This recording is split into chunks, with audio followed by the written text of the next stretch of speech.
পাহাড়, গাছপালা, ঘরবাড়ি সব শুভ্র নীলাভ তুষারে ঢাকা। বিশাল বিশাল কালো পাইন গাছগুলির পাতায় পাতায় সাদা তুষার। রূপোর সব মুকুট যেন যেন অনন্ত এভারেস্ট, যেন সুইজারল্যান্ড, কাঞ্চনজঙ্ঘা, গুরুদংমার সব মিলেমিশে একাকার।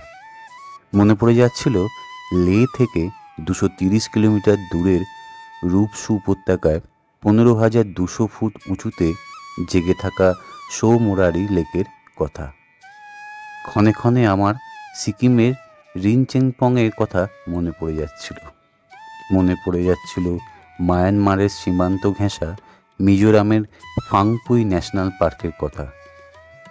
তখন আমি সেলাপাসের শিখরে, অরুণাচলে। গাঢ় নীল আকাশের গায়ে হেলান দিয়ে দাঁড়িয়ে সেলাপাস। সেলার পাহাড় দিগন্ত বিস্তৃত রূপোর কিংখাব জড়ানো এক অপরূপ রূপছবি। সেলার উত্তর দিকে সারা বছরই তুষার জমে থাকে। সেলার পথে হামেশাই কুয়াশায় ঘনঘটা। সেলাটপে গিয়ে পৌঁছালে চোখে পড়বে তেল্লায় তুষার আচ্ছাদিত ময়দান।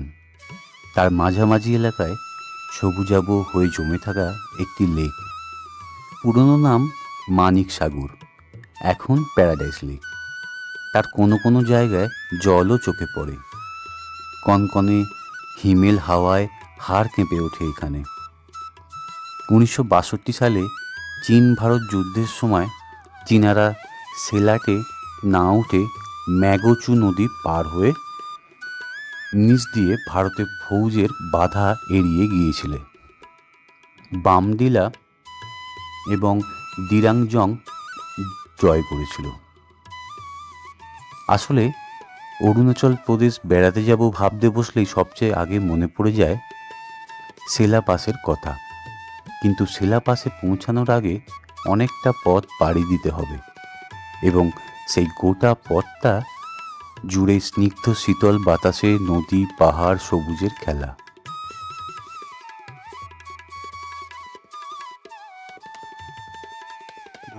পর্যন্ত ট্রেনে, বাসে বা প্লেনে গিয়ে যেতে হবে তেজপুর। সেখান থেকে অরুণাচল ঢুকতে হবে ভালুংপং হয়ে। জিয়াবারেলি, যে নামটার সঙ্গে আমরা উপন্যাসের মাধ্যমে পরিচয় ঘটিয়েছেন সুবোধ ঘোষ, সেই জিয়াবারেলি নদীকে বগল দাবা করে ভালুকপং, টিপি শেরশা, বমডিলা, দিরাং, সেলাপাস হয়ে যশবন্তগড়, তাওয়াং এইভাবে পৌঁছে যেতে হবে। তেজপুর দিয়ে শুরু করি।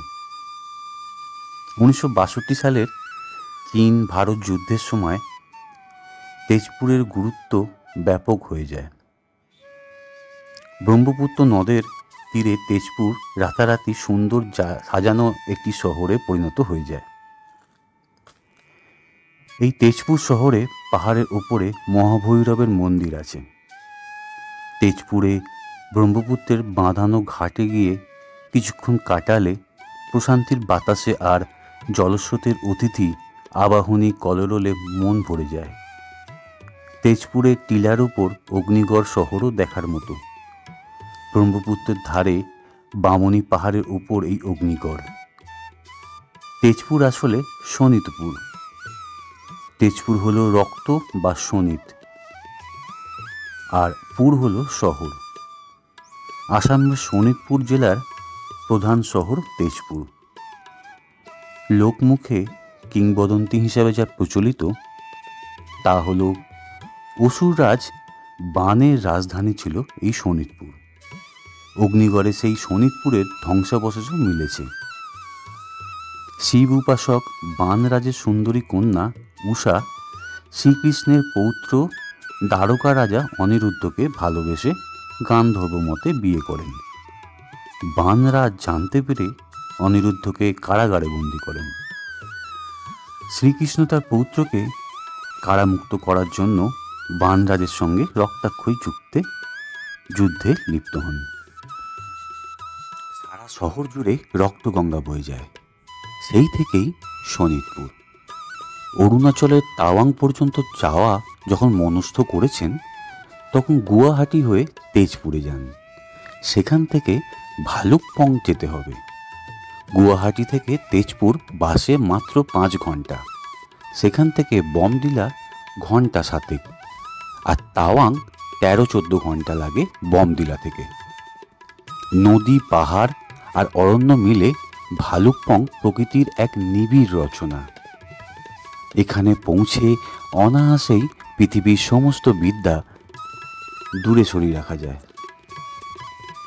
দূষণহীন এই পরিবেশে ফি বছর কটা দিন এখানে থাকতে পারলে পৃথিবীতে রোগহীন দীর্ঘায়ু থাকা যেত বলে আমার ধারণা।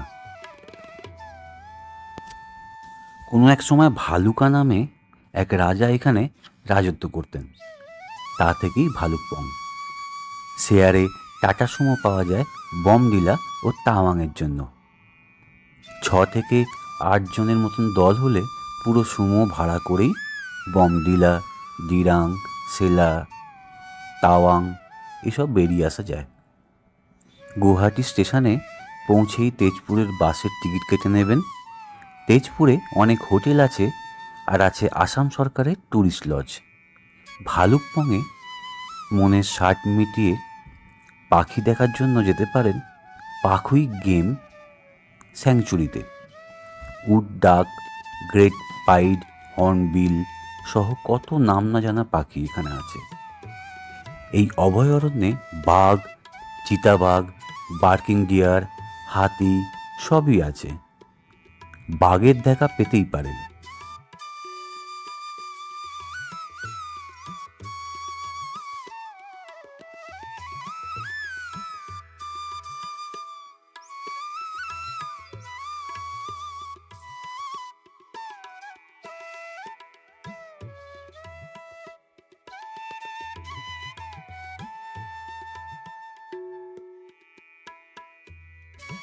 ভালুকপংয়ে পৌঁছে জিয়াবরলি ওরফে কামেং নদীর ধার দিয়ে হাঁটুন। পারলে মৎস্য শিকার করুন, হাইকিংয়ে যান, ট্রেকিং করুন। বছর 35 আগে একবার ভালুকপং এসেছিলাম। তখন বন আরও দুর্গম ছিল। বিশাল বিশাল গাছের ছায়া ঢাকা পথের নিচটা দেখাই যেত না। এখন বনের ভেতরটা বক্সা ব্যাঘ্র প্রকল্পের বনাঞ্চলের মতো কেমন যেন ফাঁকা ফাঁকা। অরুণাচলের যেখানেই যান না কেন, পাহাড়ি পথের ধারের ছোট ছোট ঝোপ থেকে মন মাতানো ফুলের গন্ধ ভেসে আসবে। এই গন্ধ ডোয়ার্ফ রডোডেন্ড্রনের। পাহাড়ের যত বেশি উচ্চতার দিকে যাবেন, এই ঝোপের দেখা ততই বেশি মিলবে। নিচের দিকে নামতে থাকলে মস্ত মস্ত সব ম্যাগনোলিয়া গাছের সারি। নিকষ কালো ডালপালা নিয়ে দাঁড়ানো গাছে গাছে অজস্র সাদা সুগন্ধি ফুলের সে কি বাহার। মেঘে ঢাকা বমডিলা, ক্ষণেকেই বৃষ্টি, ক্ষণেকেই রোদ। মেঘেরা এখানে সত্যি উড়ো চিঠি, সাদা লেফাফা। মেঘেরা এখানে আকাশের ডাকঘর। এখান থেকেই চিঠি বিলোতে আসে। মেঘেরা এখানে পর্যটকের শরীরে প্রেম বিলোয়। বমডিলা তো আসলে মেঘ পাহাড়ের দেশ। বমডিলায় মেঘেরা পর্যটকদের সঙ্গে হানিমুনে মাতে। বমডিলায় অতিথি নিবাসের জানলা খোলা রাখলে খুব মুশকিল। পাহাড়ের নিচ থেকে উড়ে আসা মেঘেরা বিছানাপত্র সব ভিজিয়ে দেবে। পাহাড়ের কোলে কোলে ঘুরে বেড়ানো সাদা সাদা মেঘ এখানে হামেশাই বৃষ্টি হয়ে নামে। চিলির সান্টিয়াগোর কাছে চুনগঙ্গু গ্রামে একরকম মানুষের কোলে নেমে আসা মেঘেদের আকাশমুখী জাল বিছিয়ে ধরা হয়। তা থেকে সেখানে মেলে জল। আমার বরাবর মনে হয়েছিল চুনগঙ্গোর মতো যদি এখানেও মেঘেদের গ্রেপ্তার করে জল ধরা যেত। 1953 সালে মেজর র্যালেংনাউ বব খাটিং বমডিলা শহরে পত্তন করেন। তিনি এই শহরের প্রথম ডিস্ট্রিক্ট অফিসার ছিলেন। চীনা যুদ্ধের সময় 1962 সালে 21শে নভেম্বর এই শহরটি বরবাদ হয়ে গিয়েছিল। বমডিলার মোনপা, সেরুডুকপেন, আকা ওরফে রুশি, মিজি এবং খাওয়াস তথা বেগুন উপজাতিদের বাস। বমডিলায় জেলাশাসকের কার্যালয়ের কাছে বমডিলা রেস্টুরেন্ট নামে যে রেস্তোরাঁটি রয়েছে, তাদের বানানো মোমো আর থুকপা খেতে দারুণ। বমডিলার আশেপাশে আপেল বাগান আছে। আগস্ট সেপ্টেম্বরে গেলে আপেলের ফল আছে দেখতে পাবেন। বমডিলায় অরুণাচল প্রদেশের লোকসংস্কৃতি মিউজিয়াম আছে। অরুণাচলে বিভিন্ন উপজাতি সম্প্রদায়ের বিভিন্ন জীবনযাত্রা, সাংস্কৃতিক উৎসব, ধর্মীয় আচার অনুষ্ঠানকে সেখানে সযত্নে তুলে ধরা আছে। বমডিলা থেকে তাওয়াং যাওয়ার পথে 5 কিলোমিটার বাদে পড়বে বমডি গিরিপথ। দিরাংয়ের নিগমাডুংয়ে চমড়িগাই নিয়ে গবেষণা করার জন্য ইয়াক রিসার্চ অ্যান্ড ব্রিডিং সেন্টার রয়েছে। সেখানে শঙ্কর প্রজাতির চমড়িগাই প্রজননও হয়। মিরিক থেকে দার্জিলিংয়ের পথে জোরপুকুরিতে অতিথি নিবাসের কাছে যেভাবে ঠান্ডা হাওয়া বয়, দিরাংয়েও সেই রকম। দিরাং থেকে 45 কিলোমিটার সেলাপাস, উচ্চতা 13,828 ফুট। বমডিলা থেকে 109 কিলোমিটার উজিয়ে যাওয়া পথ সেলা। সাংগ্রিলা, বৈশাখী সেনাশিবির দুটো পেরিয়ে যাওয়ার পরই হঠাৎ করেই শুরু হয়ে যায় বরফমাখা বাতাসের আবহন। তাওয়াং বাজার থেকে 4 কিলোমিটার দূরে পৃথিবী বিখ্যাত তাওয়াং বৌদ্ধ গুম্ফা। দূর থেকে দেখলে মনে হয় নীলাকাশে যেন বিশাল এক জাহাজ ভাসছে। তাওয়াং মনাস্ট্রির নামে এই বিশাল বৌদ্ধ গুম্ফার প্রতিষ্ঠাতা মেরাক লামা লোদবে গাৎসো। 1681 সালে পঞ্চদশ দালাই লামা গাওয়াং লোবাসাং গোৎসের নির্দেশে তিনি এই গুম্ফা তথা জংটি নির্মাণ করান। কথিত আছে দলাই লামা এক সুতোর লাচি মেরাক লামার হাতে তুলে দিয়ে বলেছিলেন, এই লাচিতে জড়ানো সুতো খোলার পর যতটা লম্বা হবে সেটি তার চেয়ে বড় হবে না মঠের সীমানা। সন্ন্যাসীদের জন্য কয়েকটি গুম্ফা সহ সেই বৌদ্ধ মঠে 17টি গুম্ফা আছে, 65টি ঘর আছে। 700 লামার থাকার ব্যবস্থা আছে এই মঠে। আকছার বলা হয় 400 বছর পুরনো এই দুর্গ তথা মঠ আসলে তা নয়, এর বয়স 333 বছর। এই মঠের আসল নাম তাওয়াং গলদান নামগি লোটসে। বাংলায় যার অর্থ মর্তের এই স্বর্গীয় সুষমামণ্ডিত এলাকাটি একটি ঘোড়ার পছন্দ অনুসারে নির্বাসিত। মাথায় রাখুন, তাওয়াং শহর থেকে 17 কিলোমিটার দূরে গেলেই প্যানকাং তেং সা হ্রদ। আরও অনেক হ্রদ আছে এই হ্রদের শহর তাওয়াংয়ে। 1680 সালে তাওয়াংয়ের মূল বাসিন্দা বিনয়ী মোনপা উপজাতিরা নিজেরাই তাওয়াংকে বাসভূমি হিসাবে গড়ে তোলা শুরু করে। এ সময় বৌদ্ধদের বিভিন্ন সম্প্রদায় তথা গোষ্ঠী উপগোষ্ঠীর মধ্যে সংঘাত মাঝে মাঝেই তুঙ্গে পৌঁছাত। সে সময় মেরাক লামা লোদবে তার মহাযান সম্প্রদায়ের গেলুপ্পা গোষ্ঠীর লোকেদের বাঁচাতে এই জং তথা দুর্গ আকৃতির গুম্ফা তৈরি করতে বাধ্য হন। এটি ভুটানের দুর্গগুলির মতনই। চীনারা একসময় তাওয়াং শহরটিকে 10 দিনের মতো দখল করে বর্তমান তথা চতুর্দশ দলাই লামা তাওয়াংয়ে এসেছিলেন। সেটা 1959 সালের মার্চ মাসের কথা। দালাই লামা তাওয়াংয়ে এসেছিলেন জমিথাং হয়ে। তাওয়াং থেকে জমিথাং প্রায় 100 কিলোমিটার। অসাধারণ প্রাকৃতিক পরিবেশ এখানে। ঝাম্বা উপত্যকার ধার ঘেঁষে ডালহৌসি থেকে সাচপাঁচ যেমন ঠিক সেরকম। মোটরযানে 4.5-5 ঘন্টা লেগে যেতে পারে, কিন্তু জেমিথাংয়ের সেরকম প্রচার নেই। অথচ প্রকৃতির এখানে ছৌ নাচে মেতে আছে। এখানে পাহাড়ের কোলে গোরসাম ছোরতেন নামে বৌদ্ধ স্তূপটি দেখলে মন প্রাণ জুড়ে। তাওয়াংয়ে অন্যতম দ্রষ্টব্য অবশ্যই জং ফলস। এই জলপ্রপাত না দেখলে তাওয়াং যাওয়ার কোনো অর্থই হয় না। তাওয়াং থেকে 35 কিলোমিটার দূরে এই ফলস, পাশেই জং গ্রাম, তাই জং ফলস। প্রায় 250 ফুট উচ্চতা থেকে উথলে ওঠা দুধের মতো বিপুল জলরাশি তোড়ের সঙ্গে লাফিয়ে লাফিয়ে নেমেই চলেছে। আর এই জলরাশির ওপর সূর্যকিরণ গোত্তা মারতেই কত রকম পাগল পাড়ার রূপ যে তার।